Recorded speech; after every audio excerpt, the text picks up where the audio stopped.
cette troisième édition du Festival de la Chasse, il est comme toutes les rééditions. Il faut à un moment ou à un autre continuer à surprendre, continuer à grandir, continuer à bien faire. Les chefs qu'on invite, les animations qu'on fait, que ce soit un coutelier, que ce soit un photographe animalier, que ce soit nos équipes qui sont habillées avec des vestes autrichiennes. Voilà, c'est un petit peu tout ce détail. L'univers concret, l'univers, quand on rentre dans la maison, on voit que c'est une maison, en même temps on continue à garder l'âme de notre maison, mais il y a cette période qui est un peu festive autour du monde de la nature, de la chasse. Voilà, tout cet univers qu'on a envie de faire découvrir. On peut avoir un ou deux trophées qui est là, alors qu'ils ne le sont pas habituellement.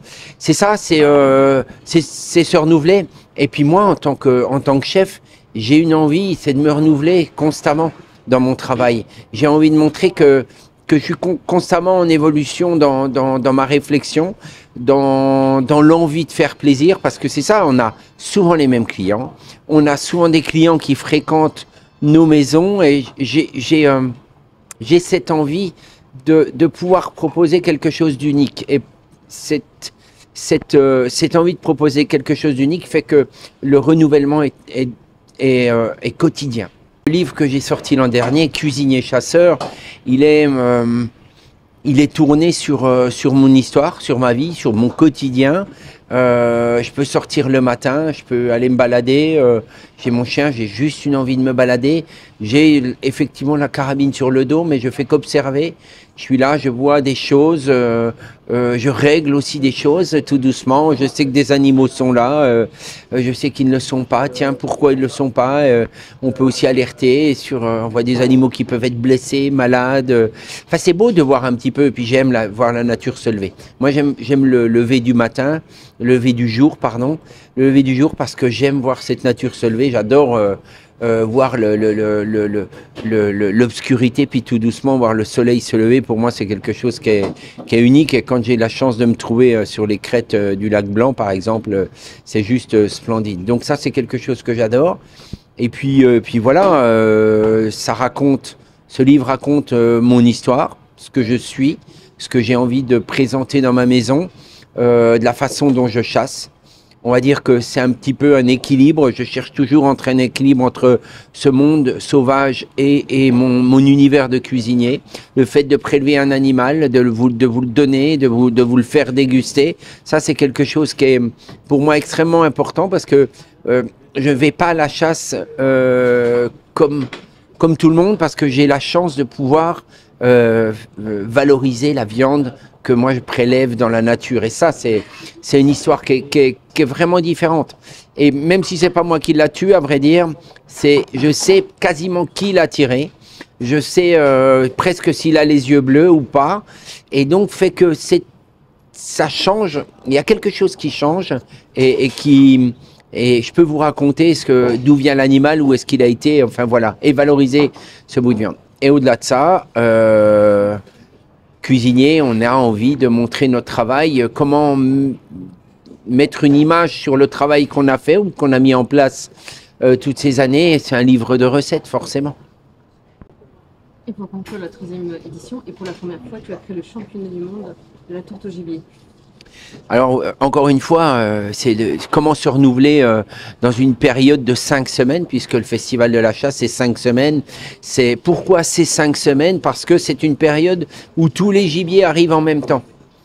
Et donc, moi, j'ai envie de travailler tous les gibiers. Et je te donne j'ai eu, il n'y a pas longtemps, de la gélinote, j'ai eu de la gopette des neiges qui est arrivée de Finlande, j'ai eu de la caille sauvage qui arrivait d'Italie, j'ai eu de la sarcelle qui arrive de Vendée.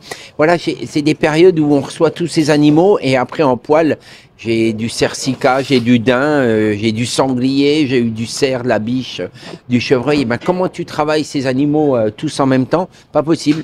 Donc c'était plutôt une bonne idée que de dire une semaine je travaille le gibier à poil, une semaine je travaille le gibier à plumes. Hier on avait côte de cerf, la semaine prochaine on a gibier à plumes avec Jean Cousseau par exemple. Même Jean Cousseau, c'est un monsieur qui qui a une maison extraordinaire depuis 50 ans, plus de 50 ans, 2 étoiles, et qui lui-même est chasseur de bécasses ou chasseur de petits oiseaux.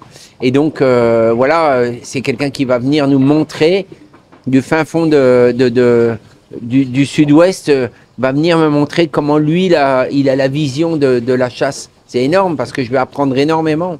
Et donc, c'est ça qui fait que... et on propose, encore une fois, on propose autre chose à nos clients, ce qui permet de se renouveler et d'avoir une autre vision que toujours les mêmes plats avec la même vision du chef, quoi. 5 semaines, naturellement.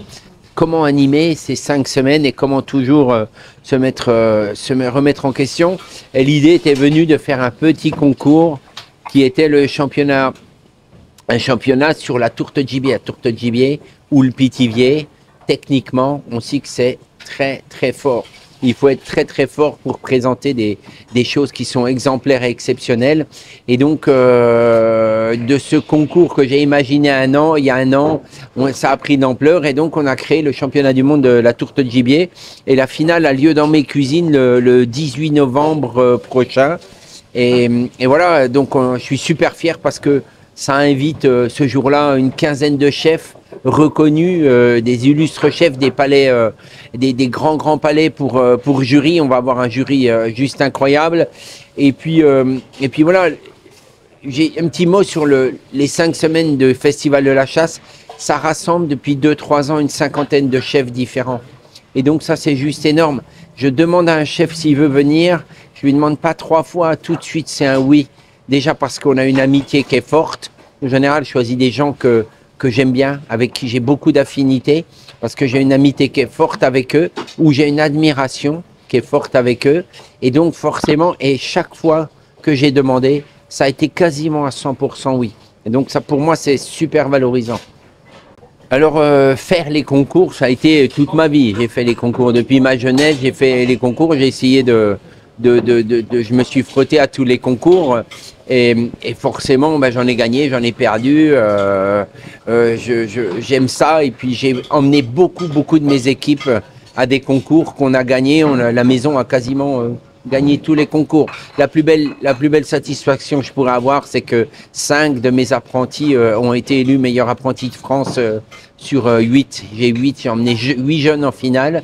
Et 5 l'ont gagné. Donc ça, pour moi, ça veut tout dire. Ça veut dire que la transmission, l'apprentissage est présente dans notre maison. Donc le monde du concours est présent dans notre maison et donc fait que je sais pas si c'est naturel que j'en crée un, mais c'est presque une logique. Aujourd'hui, l'âge que j'ai, la sagesse peut-être que j'ai, fait que présenter un concours, je suis reconnu pour ça en tous les cas. Et donc les gens adhèrent en tous les cas et je pense qu'on va faire un concours avec une très belle valeur, une grande technique.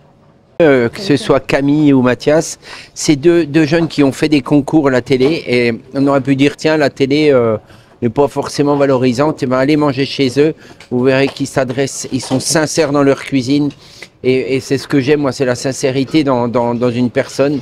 Et ils sont sincères dans leur cuisine, c'est deux jeunes qui ont une personnalité juste incroyable.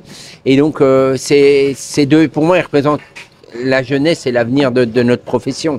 Donc voilà pourquoi ils sont là aujourd'hui.